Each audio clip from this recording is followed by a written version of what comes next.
Bueno, después de que encontramos los ejes de coordenadas y las curvas de nivel en el programa, procedimos a imprimirlas, ¿sí? Entonces vamos a realizar el diseño de la vía a mano. El primer paso que tenemos que tener en cuenta es las coordenadas del punto inicial y las coordenadas del punto final. Entonces, por medio del escalímetro o pues una regla y haciendo la conversión de acuerdo a la escala 1-2000, ponemos el punto inicial según las coordenadas que tenemos. Listo, lo que les estaba explicando en el plano, voy a dar una breve descripción de cómo se empiezan a colocar los puntos, ¿sí? Entonces, tenemos acá las coordenadas de los kilómetros K0, K020, K040, cada 20 metros hicimos el abscisado.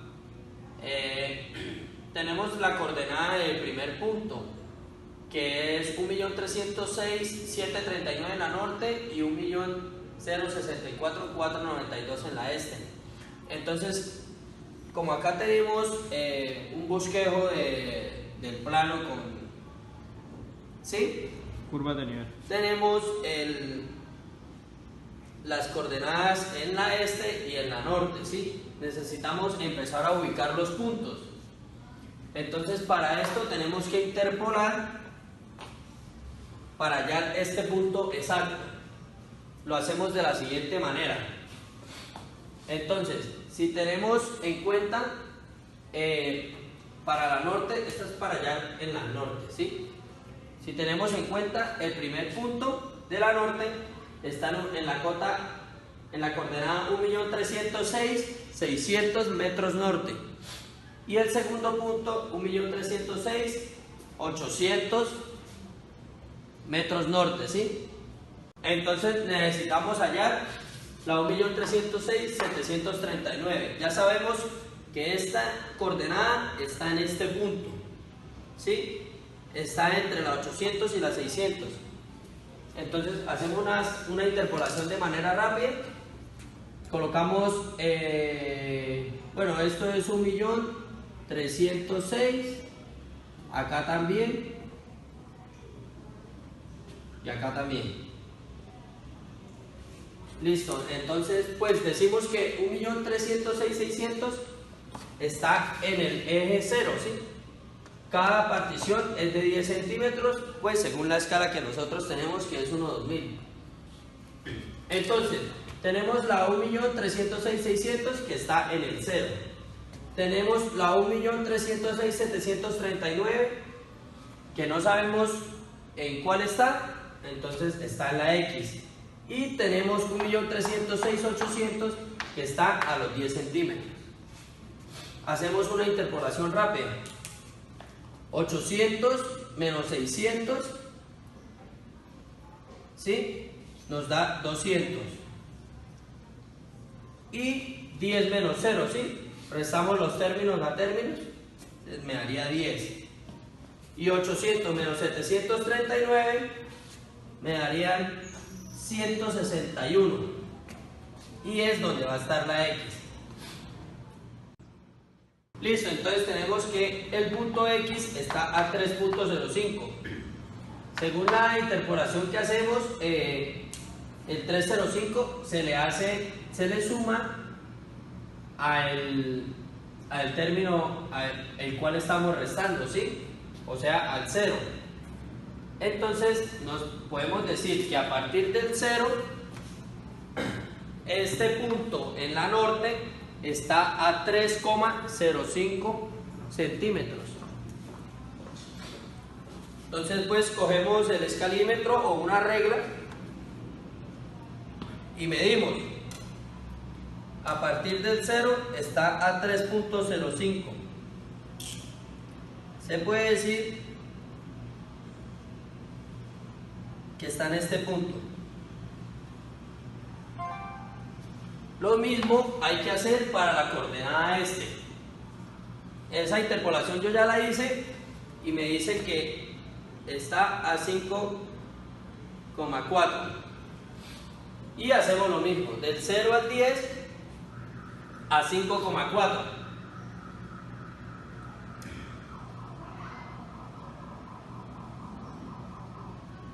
Cinco la mitad, como 4 un poquito. Empezamos unimos los puntos.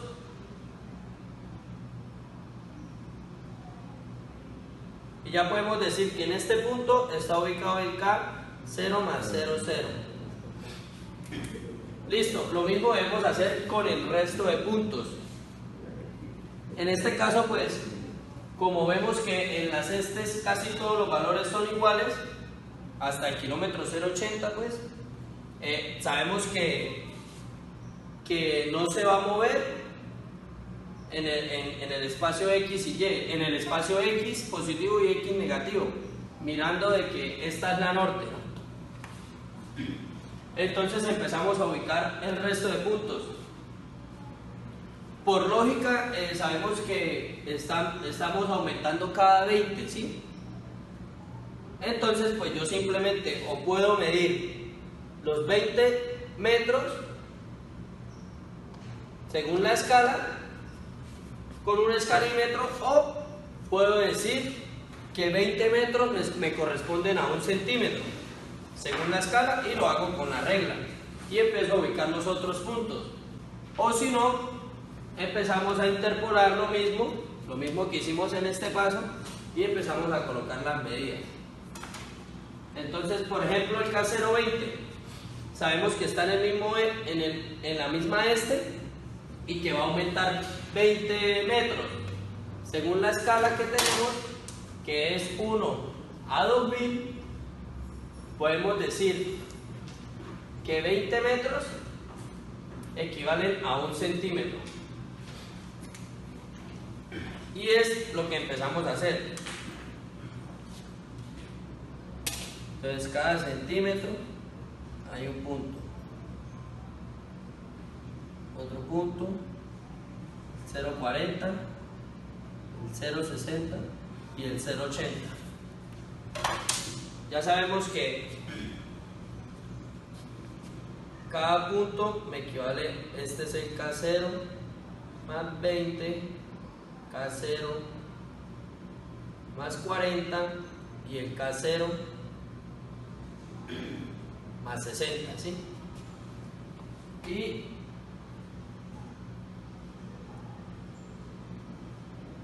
de esta manera es que nosotros empezamos a ubicar cada uno de los puntos sobre el plano. Es una breve descripción de cómo se debe hacer. Partiendo de los puntos de localización que hizo mi compañero, procedemos a unir el eje de la vía.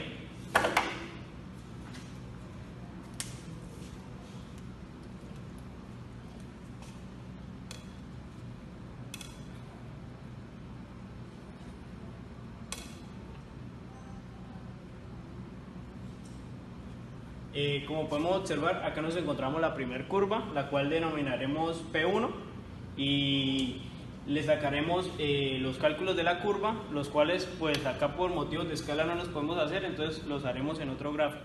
La primera curva, que sería la P1, tenemos el punto intermedio 1, que es donde el eje de la vía cambia de dirección por las estes. Necesitamos hallar la delta del ángulo de la curva, entonces traemos esta distancia, o sea, quiere decir que el PI1 lo encontramos en el K0 más 130 metros. Tenemos la diferencia de estes y la diferencia de nortes, la cual nos sirve para acá hallar un ángulo donde por medio de tangente podemos hallar este ángulo. Y acá se forma un ángulo recto de 90 grados, donde la diferencia nos da el delta 1. El delta 1, retomando y un poco, entonces necesitamos hallar el delta, el ángulo del delta 1. Entonces traemos la proyección de la vía y el nuevo eje de la vía, donde se nos forma la primera curva. Tenemos la diferencia de estes y la diferencia de nortes. Y acá, con esos dos datos podemos sacar este ángulo. Y acá se nos formaría otro ángulo de 90 grados. Entonces tenemos que tangente del opuesto, que sería 179, sobre el adyacente, que sería 17,69, que es la diferencia de estos.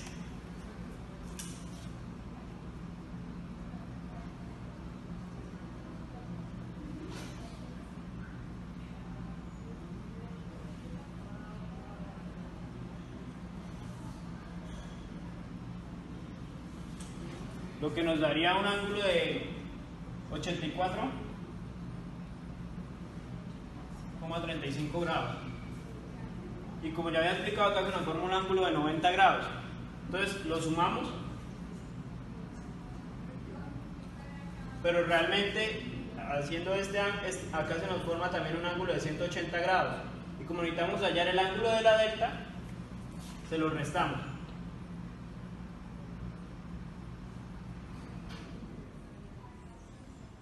Lo que nos daría 5,64 grados, que este vendría siendo el ángulo de la delta. El radio lo hallamos por medio de la tabla en vías. Si no estoy mal, entre la página 140 y 145 está la tabla para una vía terciaria con velocidad máxima de 40 kilómetros, como es esta la cual estamos diseñando.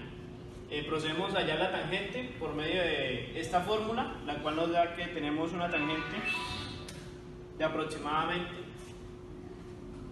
2,01 metros. Procedemos también a hallar la cuerda larga. Ya tenemos todos los elementos necesarios en la fórmula, lo que nos da una cuerda larga de 4,034.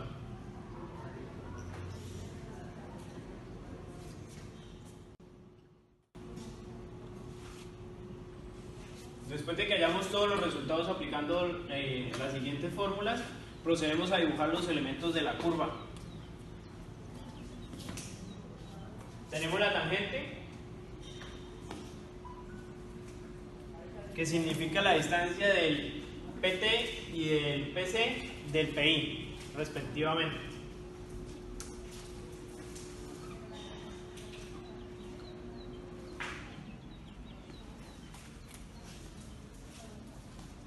Lo hacemos a escala.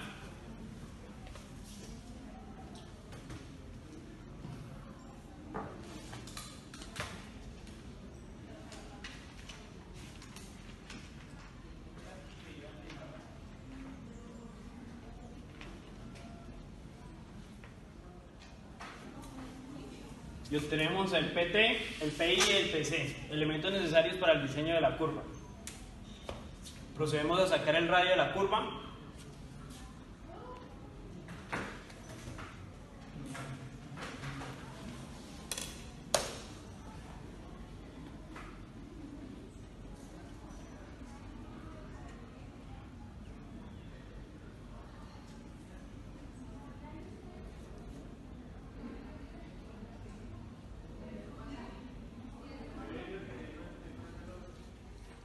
El radio, al dibujarlo, nos debe pasar por el PC, que es el punto inicial de la curva, y el PT, que es el punto final de la curva. Recordemos que tenemos un radio de 41 metros por tablas.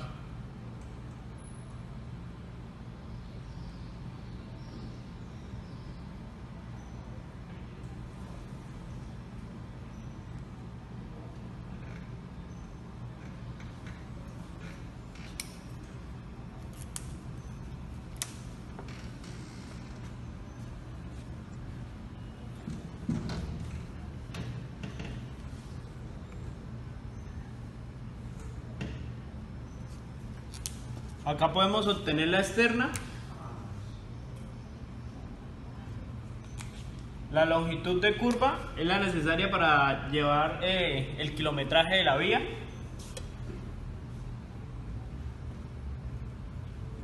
y el grado de curvatura es cuánto se va inclinando a medida que avanza longitudinalmente la curva.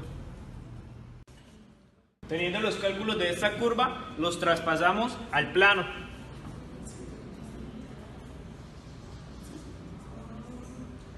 Y este mismo procedimiento lo debemos repetir en todas las curvas que obtengamos al momento de diseñar la vía.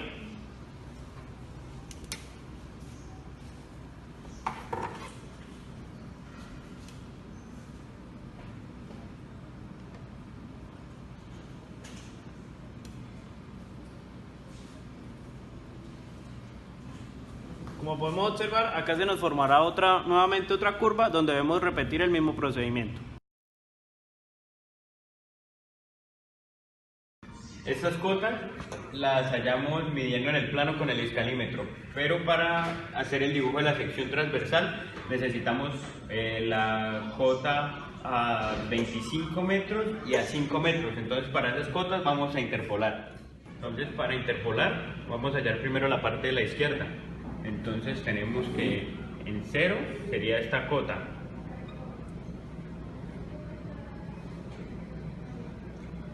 Vamos a hallar el valor de 25 y tenemos la cota izquierda a 50.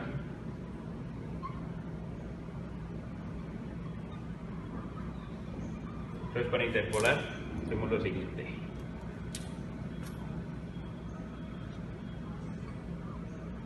Este valor menos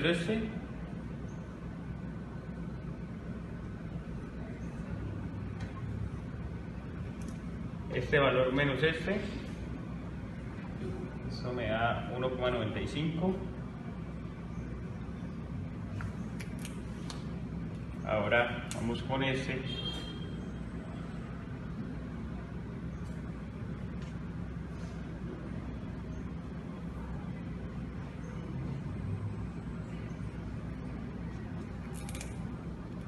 Y acá colocamos la X para hacer nuestra regla de 3. Entonces acá hallamos que la X es igual a 0,975. Teniendo ese valor, se lo sumamos a esta cota y eso nos da que este 141,325 es el valor de la cota a 25 metros. Lo mismo hacemos para determinar el valor a 5 y así poder trazar la sección transversal. Ahí tenemos la de la parte izquierda, la de la parte derecha se hace con el mismo procedimiento. Ahora para graficar la sección transversal, entonces tenemos la cota que sería en 0 metros para nosotros, entonces iría más o menos por acá y acá trazamos una horizontal para guiarnos. 844, 28. Ahora empezamos a graficar los puntos a 50, a 25, a 5. Entonces tenemos que a 50 a la izquierda está a 142,305 por acá. No, 33. 833. A 25 está en 141,328. 834. 15. A 5 en 141,132. 324. 6625. Acá la tenemos en 0. 700. 5 a la derecha está en 140. Después de realizar el perfil de la vía, entonces nos damos cuenta que cada uno de los puntos está por encima de la cota de inundación, lo que quiere decir que no vamos a tener problemas en el momento de la recolección de aguas para la vía, y también que es un terreno plano. Entonces, bueno, también para sacar estas cotas vamos al plano, y en el plano con un escalímetro también tomamos la medida mirando la cota que está hacia la izquierda y también hacia la derecha. Entonces de esta manera se interpolan y así se hallan las cotas, y también son de 20 metros, cada 20 metros.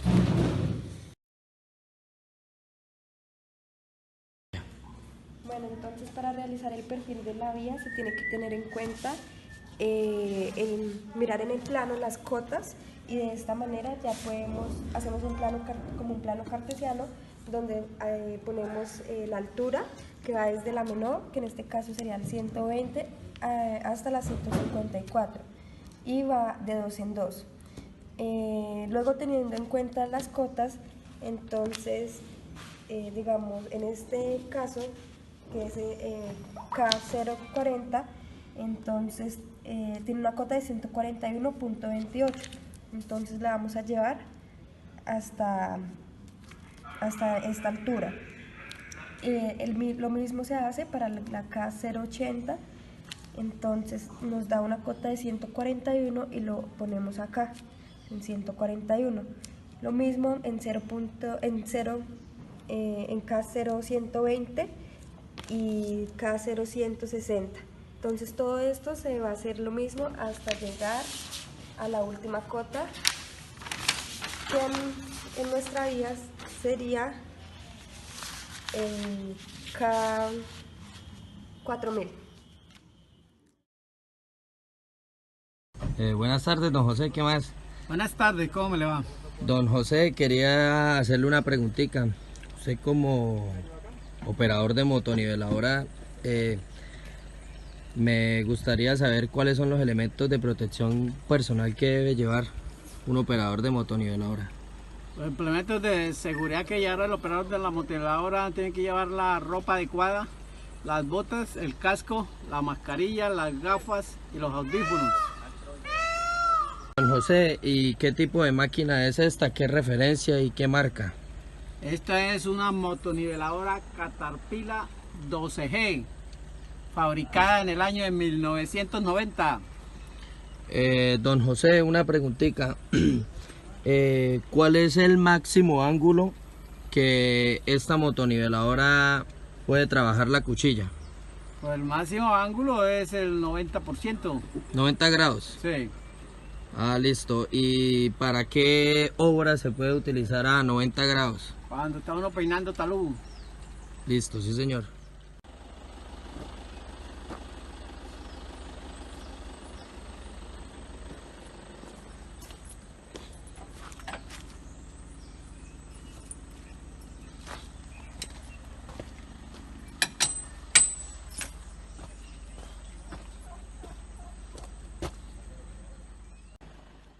Don José, una preguntita.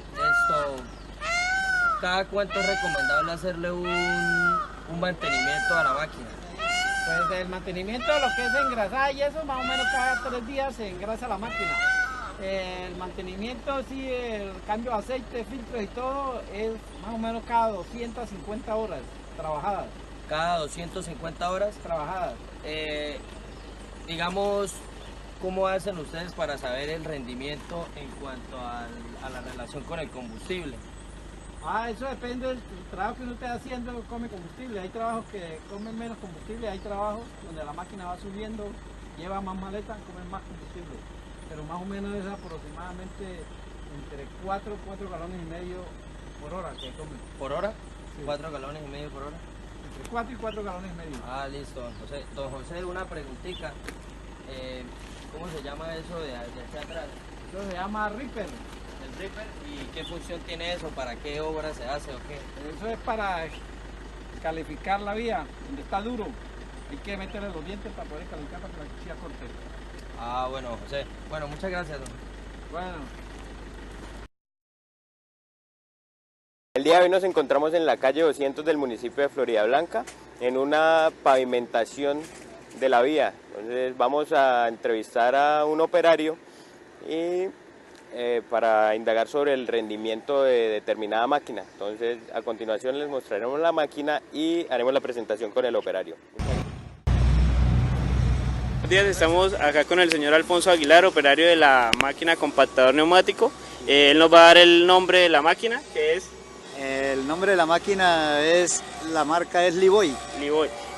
Don Alfonso, a esta máquina, ¿cada cuánto se le debe hacer el mantenimiento? Cada 250 horas se le hace el mantenimiento de aceite, motor y sus respectivos filtros. ¿Y cuál es la función principal de esta máquina en la construcción de vías? Ella es el sellamiento del pavimento, donde quedan poros, entonces ya va sellando, va cerrando el poro para que quede bien fino el pavimento. Ah, ok. Don Alfonso, ¿cada cuánto se le tiene que hacer el cambio de las llantas a la máquina? Sí, depende del gasto de la llanta, entonces se va cambiando la llanta nomás, pero no tiene ningún funcionamiento de cada cuántas horas le cambie ni nada. Don Alfonso, ¿cuánto puede ser el costo por hora de esa máquina? El costo por hora de ella es más o menos de unos 80, de 80 a 100 mil pesos cobran por el alquiler de la máquina por hora. Pero el alquiler es eso, solo mientras trabaja, mientras está funcionando o todo el día. No, o sea, ella tiene por lo menos la mandan con un básico, que son 5 horas mínimo, diarias, sí. Ya después de que pase de las 5 horas, pues pagan el excedente ese de la otra hora más. Listo. Don Alfonso, muchísimas gracias. Bueno, la orden y que...